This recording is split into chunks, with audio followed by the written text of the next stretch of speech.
মাত্র 1100 টাকায় দিয়ে আমি এই সুন্দর কোট সেটটি বানিয়ে ফেললাম। এটি ছিল ঈদের জন্য এই কোট সেটটা আমি বানিয়েছি। এই কোট সেটটি বানানোর আগে আমি বিভিন্ন পেজে ফার্স্ট টাইম ঘাটাঘাটি করেছিলাম। বিভিন্ন পেজে বিভিন্ন দামে কিন্তু এই কোট সেটগুলো সেল করা থাকে। আর এগুলোর কাপড়ের মান তেমন ভালো না। এগুলোর কাপড়ের মান কেমন হবে বা কী ধরনের হবে সেগুলো আসলে আমাদের জানা নেই। কিন্তু কাপড়ের কোয়ালিটিটা যতটা দেখলাম ততটা কিন্তু ভালো পড়ে না।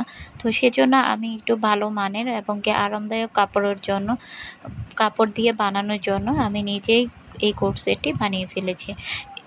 এইসব কোট সেট কিন্তু একেক পেজে একেক ধরনের সেল করে থাকে। কেউ হচ্ছে গিয়ে আপনার 1200 টাকায় সেল করে, কেউ 1500 টাকায় সেল করে। আবার কিন্তু কিছু কিছু পেজে 700-800 টাকা দিয়ে পেয়ে যাচ্ছেন। তাহলে চলুন দেখে আসা যাক এই কোট সেটটি আমি কিভাবে বানিয়েছি এবং কোথা থেকে কাপড় নিয়েছি সবকিছু আমি ভিডিওতে শেয়ার করব।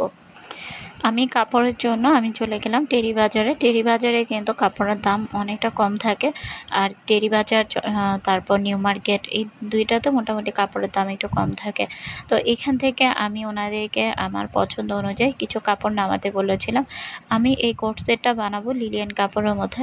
লিলিয়ান কাপড় কিন্তু 2 ধরনের হয়ে থাকে। একটা হচ্ছে 1 নাম্বার আর একটা হচ্ছে 2 নাম্বারের কাপড়। তো 1 নাম্বার কাপড় দিয়ে আমি এটা তৈরি করছি।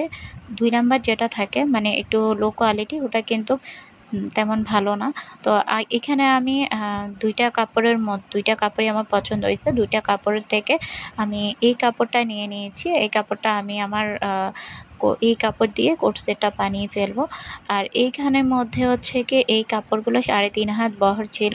এখানে আমি কাপড় নিয়েছি 700 টাকার, মানে 3.5 গজ কাপড় লেগেছে। আর হচ্ছে গিয়ে আমার এই কোট সেটটা সেলাইয়ের মজুরি ছিল 400 টাকা। এই সুন্দর কোট সেটটা আমি বানিয়ে ফেলেছি। আমি ভিডিওর লাস্টে আপনাদেরকে কিছু ছবি শেয়ার করে দিব।